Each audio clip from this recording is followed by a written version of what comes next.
হলো যে ডকুমেন্টের মিস্টেক থাকলে আপনি এটা যে কোনো একটা কনসালটেন্টের হেল্প নিয়ে কাজটা প্রসেস করতে পারবেন। সেকেন্ডলি হলো আপনি যদি কাজ প্রসেস লেটে করছেন, এখন আপনাকে কী আগাতে হবে? এখন আপনি চাইলেই সব ইউনিভার্সিটি ওপেন পাবেন না। অলরেডি চায়নাতে ইউনিভার্সিটিগুলো মে মাস থেকে বন্ধ হওয়া, এপ্রিল 30 তারিখ থেকে বন্ধ হওয়া শুরু করেছে। অনেক ভার্সিটি মেতে বন্ধ হয়েছে, অনেক ভার্সিটি জুনে বন্ধ হয়েছে, অনেক ইউনিভার্সিটি আছে জুলাই 15 তারিখে ক্লোজ হয়েছে, বা কিছু ভার্সিটি এখনও আছে যে আমরা এখনও কাজ করতে পারছি, এবং এখনও আমাদের কাছে বেশ কিছু ইউনিভার্সিটি আছে যেখানে আপনি অ্যাডমিশন নিতে পারেন। তো আপনাকে ওই ইউনিভার্সিটিগুলোর মধ্যেই কিন্তু আপনাকে সিলেকশন করতে হবে।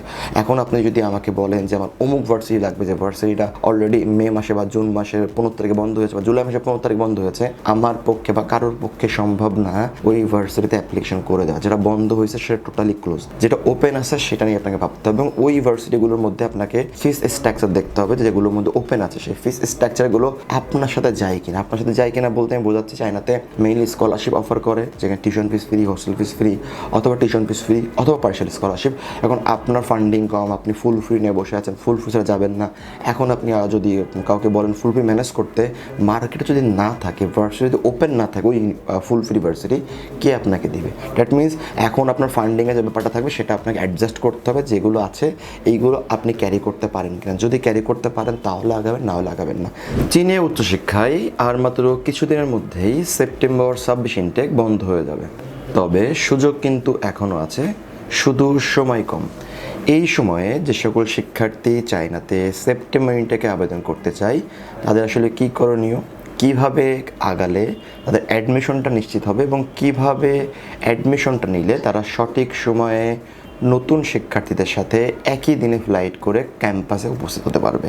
আসলে এগুলো একটা ট্রিক্সের ব্যাপার। যেহেতু সময় অলরেডি শেষ বা একদম শেষের দিকে, সেহেতু আপনাকে কিভাবে আগালে আসলে আপনার ক্লাসটা লেট হবে না, আপনি টাইমলি যেতে পারবেন, টাইমলি আপনার পেপারস আসবে।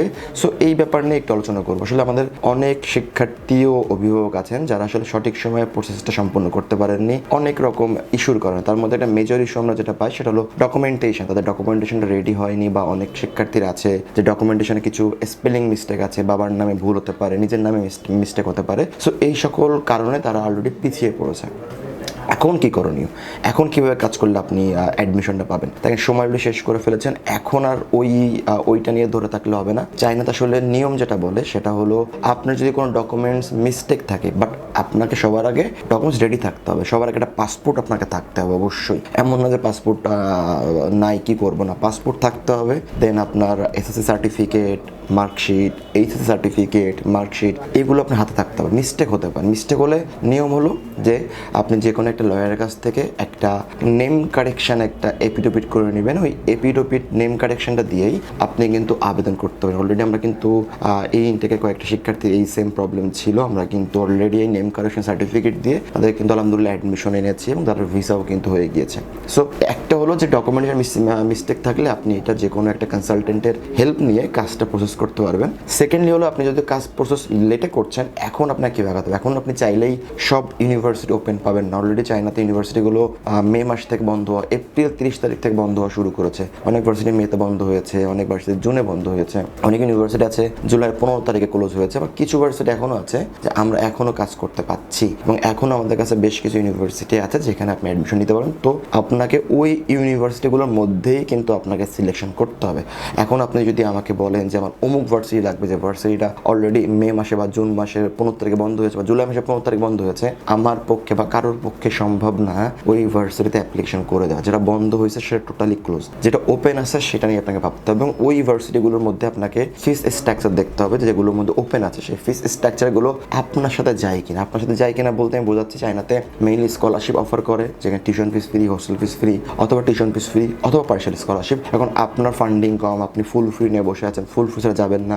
এখন আপনি যদি কাউকে বলেন ফুল ফ্রি ম্যানেজ করতে, মার্কেটে যদি না থাকে, ভার্সিটি যদি ওপেন না থাকে ওই ফুল ফ্রি ভার্সিটি, কে আপনাকে দিবে? দ্যাট মিনস এখন আপনার ফান্ডিংয়ে যে ব্যাপারটা থাকবে সেটা আপনাকে অ্যাডজাস্ট করতে হবে। যেগুলো আছে এইগুলো আপনি ক্যারি করতে পারেন কিনা। যদি ক্যারি করতে পারেন তাহলে আগাবেন, না হলে আগাবেন না। থার্ডলি আপনি জিজ্ঞাসা করে নেবেন যে এর মধ্যে কোন ইউনিভার্সিটিটা কুইক রেসপন্স করবে, এর মধ্যে কোন ইউনিভার্সিটিটা লেট রেসপন্স করবে। অথবা আপনার কাজ হবে যেগুলো ওপেন আছে সবগুলোতে অ্যাপ্লিকেশন করা, এবং সাবজেক্টের কোনো লিমিটেশন দিবেন না। লাইক আমার অমুক সাবজেক্টই লাগবে, তমুক সাবজেক্ট এভাবে দিবেন না। আপনার উচিত হবে এই সময়ে সাবজেক্টের ভ্যারিয়েশন রাখা। যেগুলো শিক্ষার্থী কম্পিউটার সায়েন্স পছন্দ তারা চাইলে আর্টিফিশিয়াল ইন্টেলিজেন্স রাখতে পারে, সফটওয়্যার রাখতে পারে, যারা ইলেকট্রিক্যাল চায় তারা চাইলে মেকানিক্যাল রাখতে পারে, যারা সিভিল চায় তারা আর্কিটেকচার চাইলে সিভিল। এভাবে আপনাকে একটা ভ্যারাইটি দিতে হবে, তাহলে কি দিন শেষে দেখা যাবে কি আপনার জন্য বেশি অ্যাপ্লিকেশন আমরা করতে পারবো। যত বেশি অ্যাপ্লিকেশন করতে পারবো তত বেশি কিন্তু অ্যাডমিশন চান্সেস বাড়বে। আমরা কিন্তু রকেট সায়েন্স জানি না একটা অ্যাপ্লাই করে বলবো আপনার অ্যাডমিশন ডান, এইভাবে আসলে হয় না। আপনার জন্য আমরা যত বেশি করতে পারবো, সুযোগ পাবো, তত আপনার জন্য বেটার অপরচুনিটি আনতে পারবো। আর আপনার স্যার আর আপনার স্যাটিসফ্যাকশনটা হলো আমাদের সব থেকে বড় খুশি বা অ্যাডভান্টেজ, বা আমরা এই স্যাটিসফ্যাকশনের জন্যই কাজ করি। সো এইভাবে যদি আগাতে পারেন তাহলে এখন সেপ্টেম্বর ইনটেকের সময় আছে এবং আপনি কিন্তু নতুনদের সাথেই যাবেন যারা আগে অ্যাপ্লাই করেছে, এবং ওই ফ্লাইটই হবে। কেন? কারণ ভার্সিটিতে অ্যাডমিশন একটা প্রোভাইড করে, অ্যাডমিশনটা সুন্দর করে একটা রেজিস্ট্রেশন টাইম লিখে দেয় যে সেপ্টেম্বর 5 তারিখ 7 তারিখ। সো আপনার জন্য টাইমটা অক্টোবর হবে না, আপনার টাইমটা 10 তারিখ 15 তারিখ 20 তারিখ হবে না। প্রথম জনের জন্য যে টাইমটা ছিল আপনার জন্য ঠিক সেম টাইম। তার মানে আপনার ইউনিভার্সিটি বেশি কনসাস, তারা আপনার নিয়ে বেশি সচেতন এবং তারা আপনার কাজটা দ্রুত প্রসেস করবে, বিকজ আপনার ইনটেকটা ধরাতে হবে এবং আপনাকেও সেম দিনে ক্যাম্পাসে আসতে হবে। সো যদি এভাবে আগান তাহলে চায়নাতে সেপ্টেম্বর ইনটেক এখনও মিস হয়নি, এখনও সুযোগ আছে। তবে কি আপনার কাছে লিমিটেশন আছে, এখন হাতে ইউনিভার্সিটির সংখ্যা বেশ কম, 9টা 10টা মতন আছে। সো যদি চান সেখানে যদি আরও প্রশ্ন থাকে, আগ্রহ থাকে, চাইলে অফিসে আসতে পারেন, হোয়াটসঅ্যাপে নক করতে পারেন। আমরা ওয়াইডুল কনসালটেন্সি 7 বছরের বেশি সময় চায়না বিভিন্ন ইউনিভার্সিটি স্কলারশিপে কাজ করে আসছি। আশা করি আপনার উচ্চশিক্ষার জার্নি ডব্লিউডব্লিউসির সাথে শুভ হবে। ভালো থাকবেন, আসসালামু আলাইকুম।